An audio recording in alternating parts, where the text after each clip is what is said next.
everybody, welcome to day 10 of Rhys's stories. And the name of this book is called The Gruffalo Child, written by Julian Donaldson and Axel Scheffler. The Gruffalo said that no Gruffalo should ever set foot in the deep dark wood. Why not? Why not? Because if you do, the big bad mouse will be after you. I met him once, said the Gruffalo. I met him a long, long time ago. What does he look like? Tell us, Dad. Is he terribly big and terribly bad? I can't quite remember, the Gruffalo said. Then he thought for a minute and scratched his head. The big bad mouse is terribly strong. His scaly tail is terribly long. His eyes are like pools of terrible fire, and his terrible whiskers are tauter than wire. One snowy night when the Gruffalo snored, the Gruffalo Child was feeling bored. The Gruffalo Child was feeling brave, so he tiptoed out of the Gruffalo cave. The snow fell fast and the wind blew wild. Into the wood went the Gruffalo Child. Ow, a trail in the snow. Whose is this trail and where does it go? A tail poked out of a log pile house. Could this be the tail of the big bad mouse? Out slid the creature. His eyes were small and he didn't have whiskers. No, none at all. You're not the mouse. Not I, said the snake. He's down by the lake eating Gruffalo cake. The snow fell fast and the wind blew wild. I'm not scared, said the Gruffalo Child. Ow, marks in the snow. Whose are these claw marks? Where do they go? Two eyes gleamed out of a treetop house. Could these be the eyes of the big bad mouse? Down flew the creature. His tail was short and he didn't have whiskers of any sort.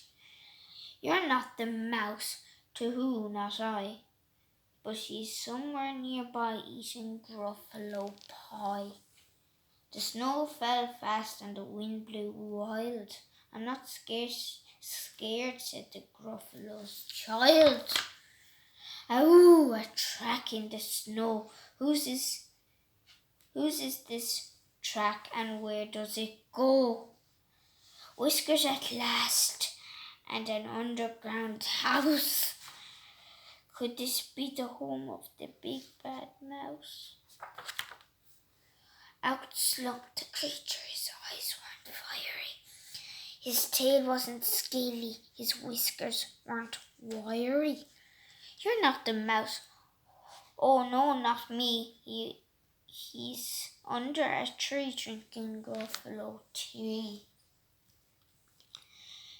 It's all a trick, said the Gruffalo Child, as she sat on a stump where the snow lay piled.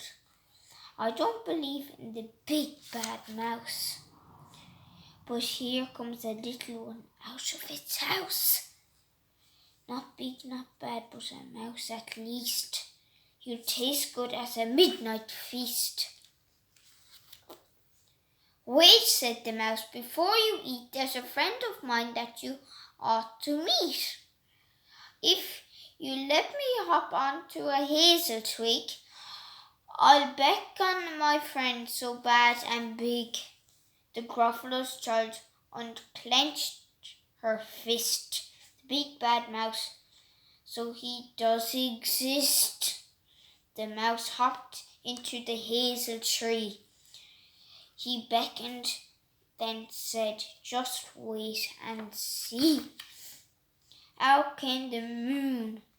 It was bright and round. A terrible shadow fell onto the ground. Who is this creature so big and bad and strong? His tail and his whiskers are terribly long. His ears are enormous and over his shoulder he carries a nut as big as a boulder. The big bad mouse yelled, "The Gruffalo Child!" The mouse jumped down from the twig and smiled.